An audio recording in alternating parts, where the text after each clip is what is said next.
हम अपने को बेली डाउन यानी पेट के बल लिटाना है, लेकिन सबसे जरूरी चीज ये है कि हमारा पेट नहीं दबना चाहिए। हमारे रेस्पिरेशन में सबसे ज्यादा जो रोल होता है वो चेस्ट और पेट के बीच में डायाफ्राम होती है, उसके मूवमेंट का होता है। और अगर हमारा पेट दब गया तो डायाफ्राम का मूवमेंट इफेक्ट हो जाएगा। तो जब हम पेट के बल लेटे तो हमें तकिए लगा के ये इंश्योर करना है कि हमारा पेट न दबे।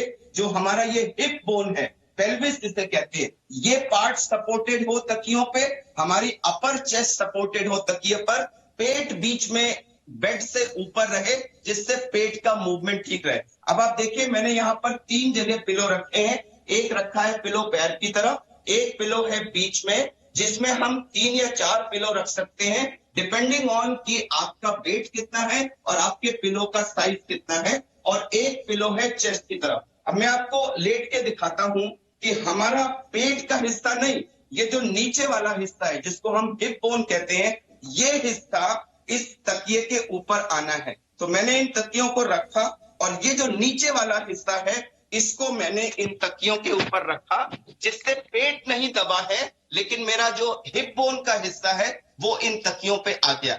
अब मैंने ये चेस्ट वाला तकिया लिया और इस तकिए को अपनी चेस्ट, जो अपर चेस्ट है, इसके नीचे रखा।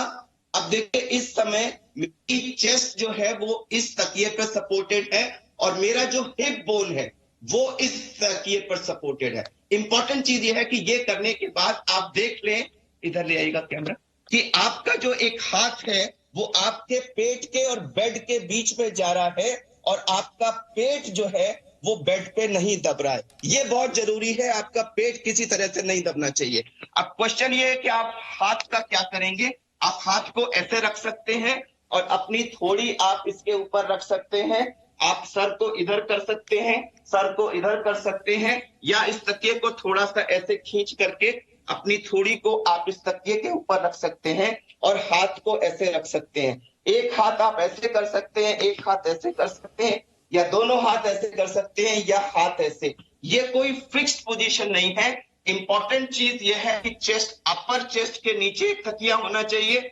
आपकी हिप बोन वाले एरिया में काफी तकिए हों जिससे आपका पेट जो है वो बेड पे किसी कीमत पे ना दबे, और एक तकिया पैर की तरफ है जिसपे हमारे पैर है। अब इस पोजीशन में हम लेट जाते हैं, अपने को कंफर्टेबल करते हैं। अगर आपने पल्स ऑक्सीमीटर लगा के किया है तो आधे घंटे के अंदर 5 से 10% का इंप्रूवमेंट आ जाएगा। हम ये रिकमेंड करते हैं कि इसमें आप अपनी आइडियल पोजीशन देख लें जिसमें आपको कंफर्टेबल लगे। 2-3 घंटे आप इस पोजीशन में लेटिए, उसके बाद फिर आप लैटरल पोजीशन में आ सकते हैं। मैंने ये तकिया हटा दिए, ये तकिया भी हटा दिया, और अब मैं लेफ्ट लैटरल पोजीशन में आ गया, यानी मेरी लेफ्ट साइड नीचे है और हाथ मैंने अपने एक कंफर्टेबल पोजीशन में रख लिए। अब 2 घंटे के लिए मैं लेफ्ट लैटरल पोजीशन में लेटा रहूं, थोड़ा बहुत आगे पीछे हो सकता हूं। उसके बाद मुझे राइट लैटरल पोजीशन में चले जाना है। मैं अपनी राइट साइड डाउन पोजीशन में आ गया और मैंने ये तकिया यहां लगा लिया और मैं राइट लैटरल पोजीशन में आ गया। तो 2-3 घंटे में बेली डाउन लेटा, 2-3 घंटे में लेफ्ट लैटरल में लेटा, अब मैं राइट लैटरल में लेटा हूं। उसके बाद मैं धीरे धीरे उठ के बैठ सकता हूं। ऐसे करके मैं बैठ गया और बैठ करके मैं थोड़ी सी चेस्ट की एक्सरसाइजेस कर सकता हूं। मुंह खोलिए, मुंह खोल के ऐसे गहरा सांस खींचिए और खींच करके उसको जितनी देर आप रोक सकते हैं रोक लीजिए। इस बीच में आप चेस्ट को मूव करिए, शोल्डर्स को मूव करिए, थोड़ा चेस्ट को ऐसे करिए, थोड़ा लेफ्ट राइट मूवमेंट करिए।